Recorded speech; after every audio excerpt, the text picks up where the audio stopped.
And I'll just be honest, and I am a bit dismayed and disappointed to be here at this hearing today.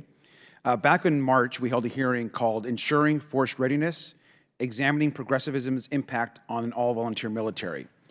And back then in March, I was dismayed that the majority chose to ignore what I believe are the root causes and challenges we're facing to recruitment and retention in our armed services, such as the need for improved mental health support for our service members, the continued need to implement the I Am Vanessa Guillen Act and the need to crack down on sexual violence, the need for reliable and affordable child care for our warfighters who are deployed on a moment's notice, and so much more, especially when our economy is creating record numbers of jobs in the private sector and our military has to compete for top talent. Now, data and evidence show that sexual assault, mental health care, affordable child care are all real factors that affect military recruitment, retention, and readiness. During that hearing, many of us stressed that to recruit from the most diverse generation in history, we also need a military that looks like America. We need a cohesive military which does not allow bigotry within its ranks. But the hearing also found that attacks on military leaders and family hardships may be significant factors in dissuading otherwise motivated young people from pursuing military careers and, of course, depriving our country of incredible talent.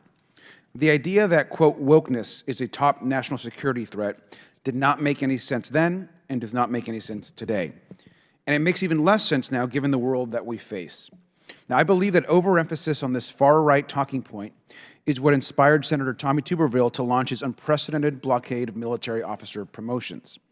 Now, Senator Tuberville intentionally blocked more than 400 general and flag officers within the DoD from Senate confirmation and promotion. Even more junior officers lost the opportunity to rise in rank, with massive impacts on factors such as retention, pay, pension, and future opportunities.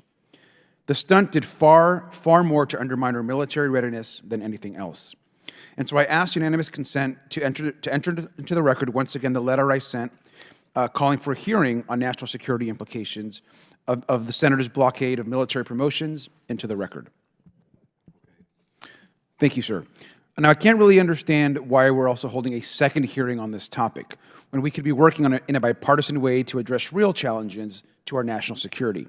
And Mr. Chairman, I want to thank you for our bipartisan work on our UAP disclosure bill, and I think that's the kind of bipartisan effort that we should be working on today.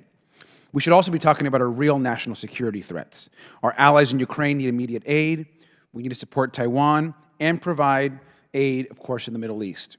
Now, we could hold hearings that use data and evidence to demonstrate that Americans' aid boosts our national security at minimal cost and highlight how our aid safeguards democracy and freedom against brutal aggressions.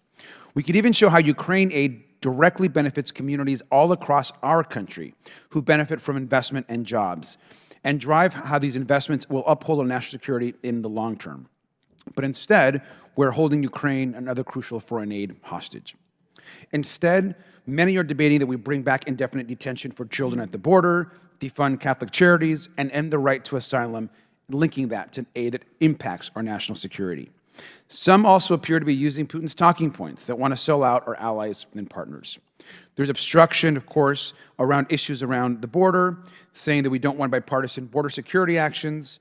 And one of our congressional colleagues even said the quiet part out loud, and I'll quote, "Let me tell you, I'm not willing to do a damn thing right now to help a Democrat or to help Joe Biden's approval ratings." That's not the type of bipartisan work that we need on this issue. And yet here we are investigating wokeness. Now, it's not wokeness that is threatening our national security, whatever that word actually means. The real threat to our security is a far-right extreme obstruction of dysfunction and culture war stunts. This hearing is disappointing, but I look forward to working with our chairman and hope there can be bipartisan solutions. I yield back.